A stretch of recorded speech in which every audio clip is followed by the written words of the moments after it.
Eleanor Washington was making chocolate chip pancakes for her son Jacob in the kitchen as the morning sun streamed through the window. The sweet aroma of pancakes filled the small apartment, and soon the sound of an 8-year-old boy's footsteps echoed in the hallway. "Good morning, Mama." Jacob's voice was cheerful despite his sleepy eyes. "Good morning, Jay," Eleanor smiled as she placed a perfectly round pancake in front of her son. "Do your best at school today." Jacob nodded innocently and poured syrup over his pancakes. Eleanor gently stroked her son's black hair and said, "We're going to visit Grandma and Grandpa's house on Sunday." For a moment, tension flashed across her smile. 3 years ago, Eleanor had divorced her husband Michael, citing irreconcilable differences. That was the official explanation, but the truth was more complicated. After the divorce, she moved with her son to an apartment near the upscale neighborhood in the Boston suburbs where her parents, Robert and Martha, lived. Her reason was that she needed family support, but Eleanor still didn't understand what that support actually meant. Can you imagine making $10,000 a month just from YouTube, all from home? That's exactly what I did with redditstories. No face, no voice. Check the link in the description if you're curious. Eleanor's bakery, Sweet Traditions, had been open for 2 years and was finally beginning to stabilize financially. Her baked goods, which honored traditional American recipes while adding her own unique touches, were gaining popularity locally. However, at the weekly Sunday lunches at her parents' home, her business was rarely a topic of conversation. "Mama, is Dad coming today?" Jacob suddenly asked. The question caused a small pang in Eleanor's heart. "No, Dad won't be coming today." "He's busy," Eleanor answered, maintaining her composure. After the divorce, Michael had maintained a close relationship with her family, especially with her sister Victoria, whom he frequently contacted as a business partner. However, he often failed to pay the promised child support for his son Jacob. Sunday afternoon, Eleanor headed to her parents' house with a homemade apple pie. The large white house on Maple Street maintained its dignity, unchanged over the years. Opening the gate and walking through the well-maintained garden, she noticed a Christmas wreath already adorning the front door. The door opened, and Eleanor's mother Martha appeared. "Oh, Eleanor. Another homemade pie. You should have bought one at the store," Martha's first words began, as usual, with criticism. "Victoria has already arrived. She's always punctual." Entering the house, Eleanor found her father Robert and sister Victoria chatting in the living room. Victoria was stylishly dressed in designer clothes with a perfect blonde hairstyle. "Ellie, you finally made it," Victoria waved casually. "Jacob, give your aunt a hug." Jacob approached Victoria with some hesitation. She formally embraced him and quickly let go. "Hey, did you hear? Michael and I are starting a new project together. He really has an amazing business sense." Eleanor maintained her smile as she placed the apple pie on the dining table. "That's wonderful," she replied flatly. At lunch, the conversation always centered on Victoria's success stories, Robert's investment talks, and Martha's social event planning.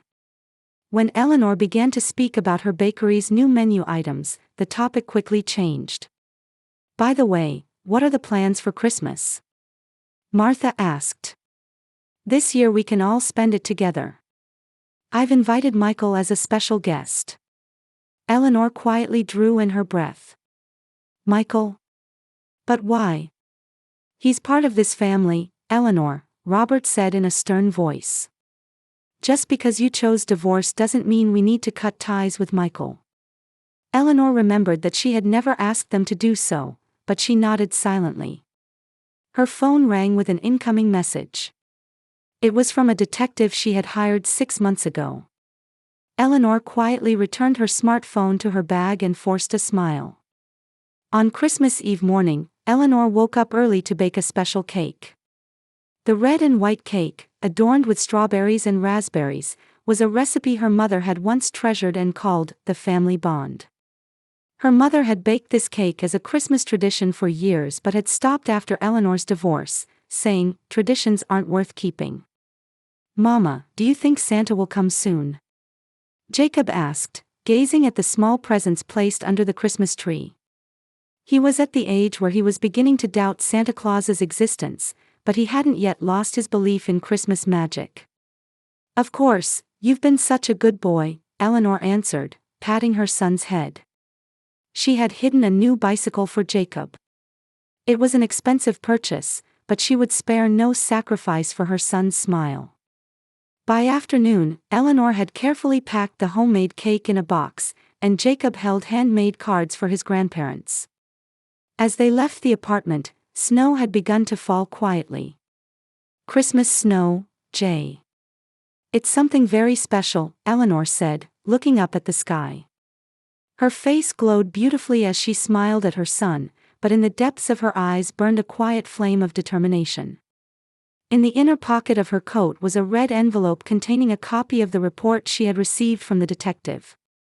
Arriving at Robert and Martha's house, several luxury cars were already parked outside. Eleanor took a deep breath to give herself courage. "Don't forget to smile, Jacob. Today is a special day for everyone." Victoria opened the door. She was wearing a black velvet dress with a diamond pendant gleaming at her neck. "You finally arrived. Everyone's been waiting." Victoria gave a formal kiss on Eleanor's cheek. "Oh, a homemade cake. Mother already bought an expensive dessert from Whole Foods." "I wanted to honor tradition," Eleanor replied quietly. As she entered the living room, she saw Michael. 3 years after the divorce, he looked more refined and successful. He wore an expensive suit with gold cufflinks glinting in the light. "Ellie, glad you could make it," Michael smiled, but his gaze quickly shifted to Jacob. "How are you doing?" "Keeping well." Jacob approached his father with some nervousness. "Dad. What do you want for a Christmas present?" "I made a list." Michael lightly patted his son's head, but his eyes were already searching for Victoria. "Sure, show me later," he said as he took a champagne glass and walked toward Victoria on the other side of the room. Eleanor's heart ached seeing her son's hurt expression, but she quickly brightened her voice. "Jacob, let's go say hello to Grandpa."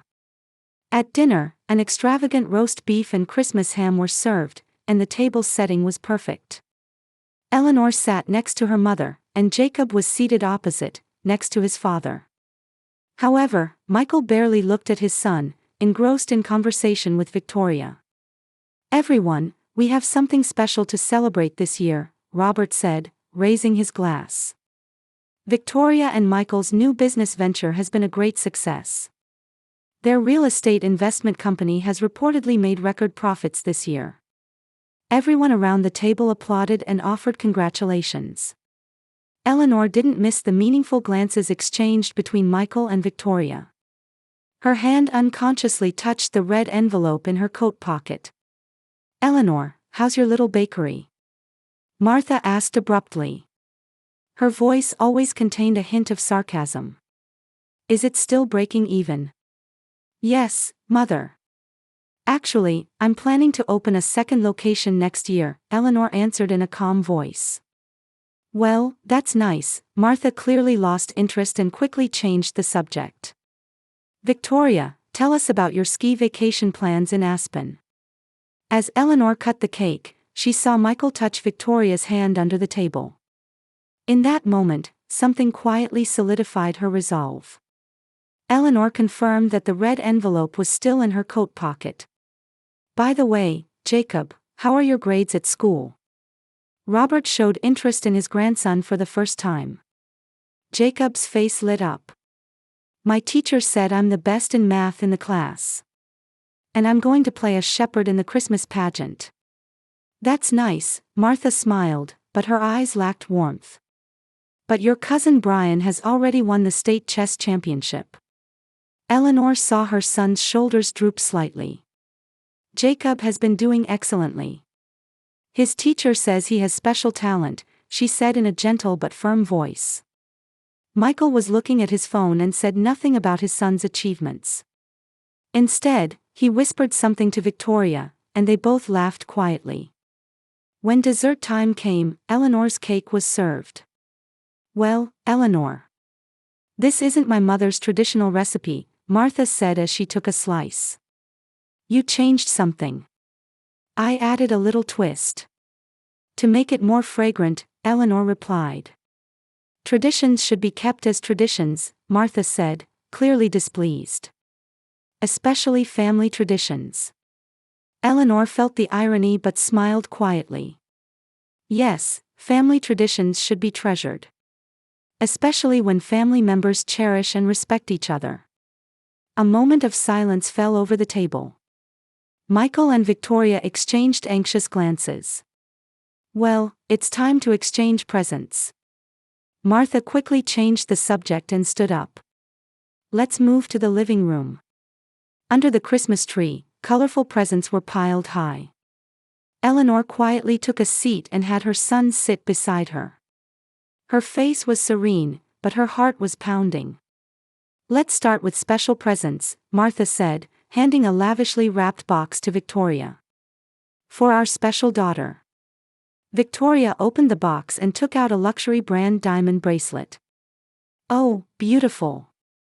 Thank you, Dad, Mom." She rushed to her parents, giving them hugs and grateful kisses. Next, Michael received a similarly expensive watch. "You have always been special to us," Martha smiled as she said it.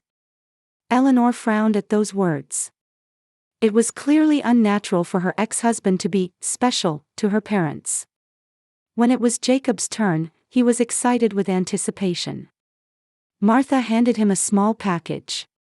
"Here, from Grandma."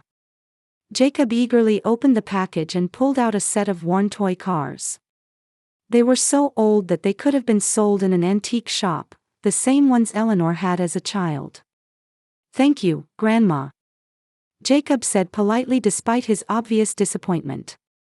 Finally, Martha turned to Eleanor. In her hand was a red envelope. "And Eleanor, this is your present." Eleanor quietly accepted the envelope. It was strangely similar to the red envelope she herself carried. She slowly opened it and took out the card inside. There was only one line written on it. "You no longer have a place in this family." A heavy silence fell over the room. Eleanor quietly closed the card and said in a calm voice, without looking at anyone, "I understand." Martha gave a cold smile and raised her champagne glass. "Presents are only for real family." Her voice had a triumphant ring to it. Victoria stood next to her mother and raised her glass as well.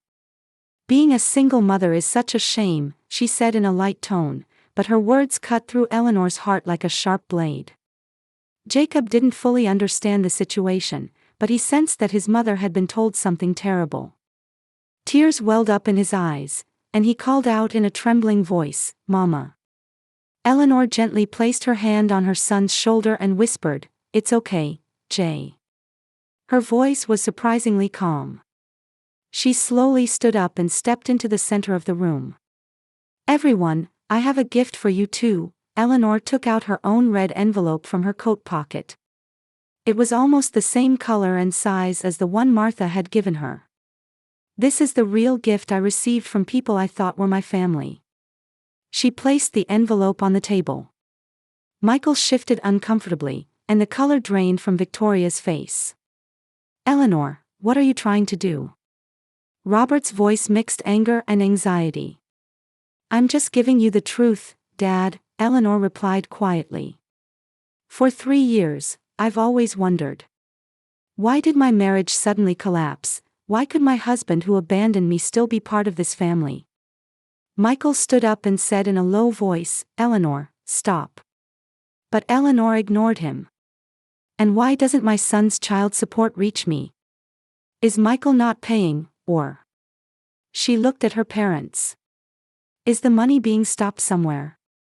Martha stood up and said, "This is inappropriate talk for this occasion." Her voice was sharp and commanding. "Especially in front of the child." "You're right, Mother. It might be inappropriate in front of a child." Eleanor turned to look at her son. Jacob was watching his mother with a confused and frightened expression. Eleanor smiled at him and said, "Jay, could you wait outside for a bit? It would be helpful if you could bring my coat." Jacob hesitated but followed his mother's words. After he left the room, Eleanor turned back to her family. 6 months ago, I hired a detective. I asked him just one thing: what was the real reason for my divorce?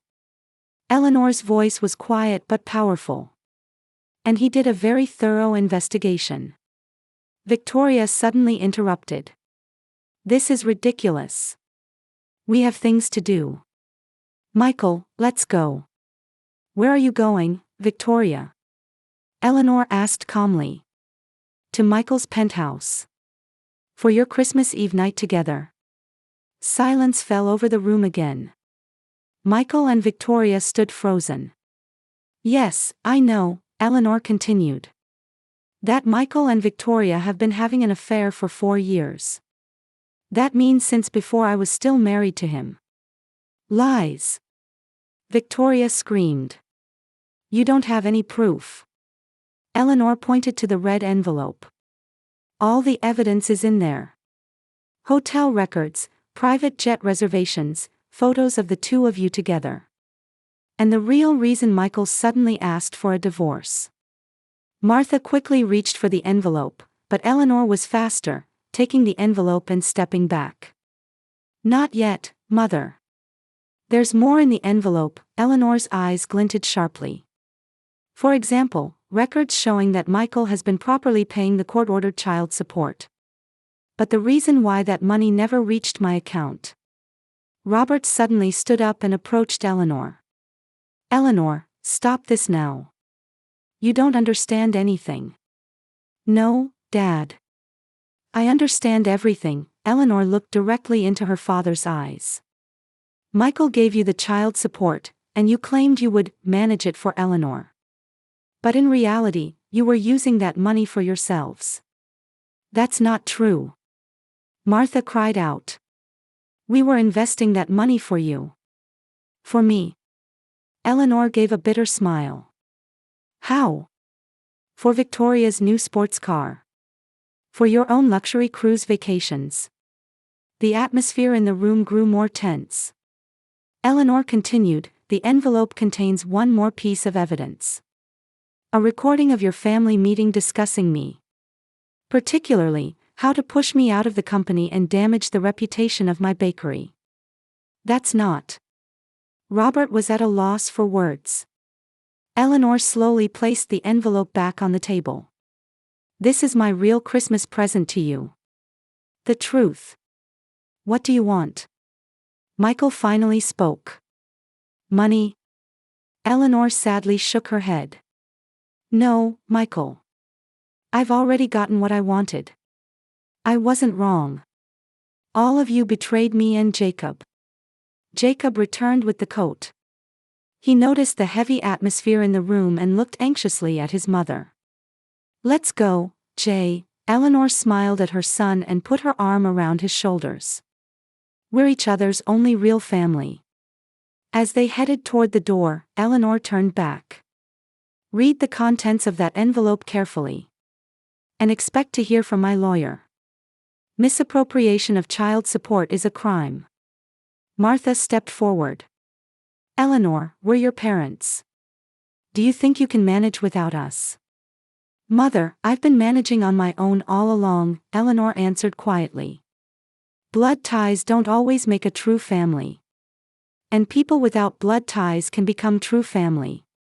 As Eleanor and Jacob left the house, her son squeezed her hand tightly. "Mama, don't Grandpa and Grandma love us anymore?" Eleanor knelt in front of her son and looked straight into his eyes. "Love comes in many forms, Jay. But real love respects and cherishes others. We'll create a new family. Just us." As they got into the car and pulled out of the driveway, shouting began to be heard from inside the house. Michael's angry voice, Victoria's sobbing, and Robert and Martha arguing broke the quiet of the night. Eleanor glanced back just once through the rearview mirror. Tears were streaming down her face, but they weren't tears of sadness, they were tears of release. She smiled at Jacob and whispered, "A new beginning." The snow began to fall more heavily, covering their car tracks. Tonight, Eleanor had become truly free for the first time. An uncertain future lay ahead of her, but at least it was a future shaped by her own choices. The gentle melody of "White Christmas" played on the car radio. Eleanor began to sing softly, and after a while, Jacob joined in. Their voices resonated warmly inside the car. The next morning, the sunlight streaming through the window of Eleanor's apartment gently illuminated her face. For a moment, she thought last night's events might have been a nightmare, but the copy of the red envelope on the table reminded her that everything had been real. Her smartphone had been ringing non-stop since morning. Calls and messages from her parents, Victoria, and Michael arrived continuously. But Eleanor didn't respond to any of them. Instead, her first action was to call her lawyer, Susan Chen. "Merry Christmas," Susan's voice sounded warm over the phone. She was Eleanor's friend since college days and specialized in family law. "Susan, I have a request," Eleanor said quietly. "Last night, I finally used the evidence." "Your family must have been surprised," Susan said a bit hesitantly. "Yes. And now they're desperately trying to contact me," Eleanor said, looking at her smartphone screen. "But I don't intend to speak with them directly anymore. I want all communication to go through you." "Understood. Can you send all the evidence documents to my office?" Susan switched to a professional tone. "The child support issue is particularly serious. Misappropriation could become a criminal case." "Is that what you want?" Eleanor thought for a moment and replied, "All I want is justice. The money that should be paid to Jacob belongs to him." After hanging up, Eleanor made hot chocolate in the kitchen and headed to her son's room, who was still asleep. Jacob was sleeping peacefully, hugging a stuffed animal. His small face still showed traces of last night's confusion. Eleanor gently kissed his forehead to wake him up. "Good morning, champion. Merry Christmas." Jacob slowly opened his eyes and whispered, "Mama. Did Santa come?" "Of course," Eleanor smiled. "Santa always brings presents to good children." Still in their pajamas, they moved to the small living room and began opening presents under the Christmas tree. The light in Jacob's face when he discovered the new bicycle was the best Christmas gift for Eleanor. By afternoon, employees from Eleanor's bakery visited one after another, bringing handmade Christmas presents. They surrounded Eleanor and Jacob, filling the small apartment with laughter and songs. Eleanor felt deep gratitude for their presence. This was the family she had chosen. At dusk, there was a call from Susan. "Eleanor, there's already movement. Michael's lawyer contacted me. They seem to want a swift resolution." "What does that mean?" Eleanor asked, looking at the snowy landscape outside the window. "Michael has agreed to pay all unpaid child support plus an increase in future support. And he's also proposing compensation for emotional damages to you." Susan's voice contained surprise. "They seem extremely afraid of this becoming public." Eleanor gave a wry smile. "I'm sure they are. Michael's reputation is the lifeblood of his business.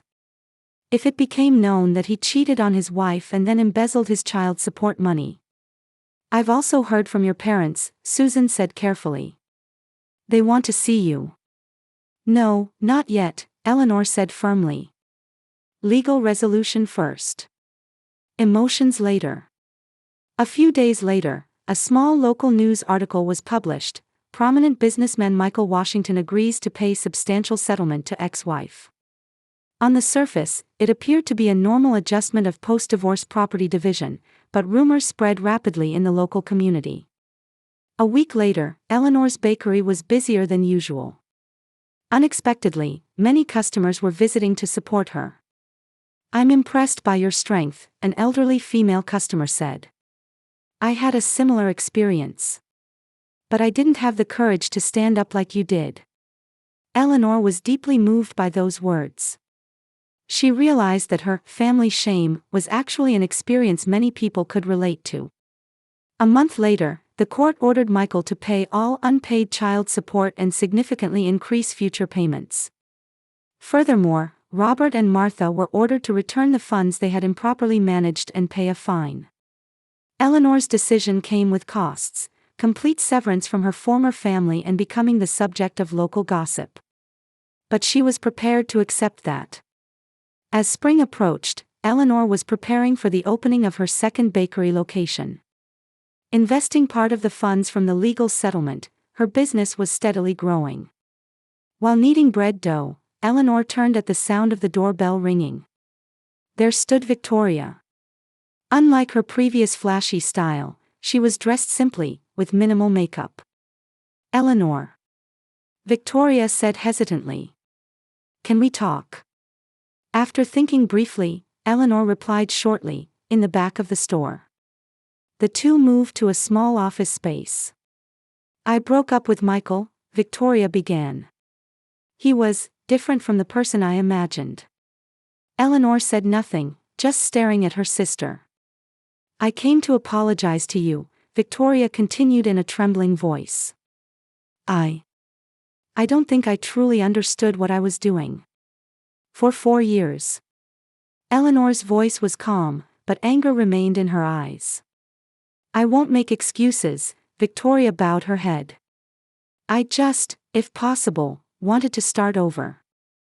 Eleanor was silent for a while. "I might be able to forgive, but I'll never forget, Victoria," she finally said. "And it will take time to rebuild trust." "I understand," Victoria nodded slightly. "I'll wait." That evening, Eleanor picked up Jacob from school. Her son seemed brighter and more confident than before. "Mama, I got a perfect score on my math test today," Jacob said proudly. "That's wonderful." Eleanor hugged her son. "We'll have a special dinner tonight. What would you like to eat?" "Pizza," Jacob answered without hesitation. Eleanor laughed. "Pizza it is. A perfect choice." As they walked hand in hand, Jacob suddenly asked, "Mama, don't Grandpa and Grandma love us anymore?" Eleanor stopped and looked into her son's eyes. Love is complicated. Grandpa and Grandma do love you. But sometimes adults make mistakes. And sometimes it's hard for them to admit those mistakes. But are we still family?" Jacob's eyes showed anxiety. "Of course," Eleanor gently touched her son's cheek. "Family isn't just about blood ties. It's about people who cherish and support each other. And we have many such people, don't we?" Jacob nodded with a smile. "Yeah. Everyone at the bakery, my friends, my teacher." "That's right," Eleanor smiled. "We're creating our own family. And it's growing a little bit every day." As the evening sky turned red, mother and son headed home, their shadows stretching in the fading light. Christmas, 1 year later. Eleanor's new house was in a quiet residential neighborhood near Boston. With the success of her second bakery location, she was now recognized as a reputable small business owner locally. Through the window, against the snowy landscape, 9-year-old Jacob was arranging presents under the Christmas tree. "Mama, what time is everyone coming?" Jacob asked in an excited voice. 6 o'clock. "We still have plenty of time to prepare," Eleanor answered from the kitchen, where the aroma of freshly baked gingerbread wafted through the air. Tonight was a special night. Eleanor's chosen family, her bakery employees, Jacob's school teacher, and lawyer Susan with her family, were invited for Christmas dinner. They were the people who had continued to support Eleanor and Jacob throughout the year. Hearing the sound of mail in the mailbox, Eleanor went to the door. There was a letter with her parents' address from Maple Street. Eleanor stared at the letter for a while before slowly opening it. "Dear Eleanor and Jacob, first, we sincerely apologize for our past mistakes." The letter was filled with apologies from her aging parents. While making excuses that they had been manipulated by Michael and Victoria, they acknowledged their own error in judgment. At the end of the letter was written, "Please give us a chance to spend time with our grandson." Eleanor sat by the window, reading the letter over and over. Conflicting emotions were churning in her heart. She knew that while forgiveness was possible, returning to the same relationship as before was impossible. "Mama, what letter is that?" Jacob approached. "From Grandpa and Grandma," Eleanor answered honestly. "Would you like to see them?" Jacob thought for a while and replied, "Yes, I'd like to. But I know they did bad things." Eleanor was surprised by her son's mature response. "That's right. People make mistakes. And forgiveness is important, but that doesn't mean forgetting everything. But forgiving makes you feel better too, right?" Jacob's words were surprisingly wise. Eleanor hugged her son and whispered, "Yes, you're really smart." Together, they took out a red envelope and began writing a reply. It was a letter proposing the rebuilding of relationships with new boundaries, rather than anger or resentment. Beginning with the title, "What is Family?" the letter detailed what Eleanor and Jacob had learned over the year, that blood ties are only part of it, and respect, honesty, and unconditional love are what truly form a family. At twilight, invited guests began to arrive, filling the house with laughter and warmth. Various dishes were arranged on the dining table, and people shared news about their lives. Everyone present was bound by genuine bonds, even without blood relations. Before dinner, Eleanor raised her glass and said, "Thank you to everyone who has supported us this year. You are the family we have chosen. And next year, our circle may grow even wider." In her eyes shone the strength of having overcome past pain and hope for the future. Outside the window, snow continued to fall quietly, announcing the arrival of a new season.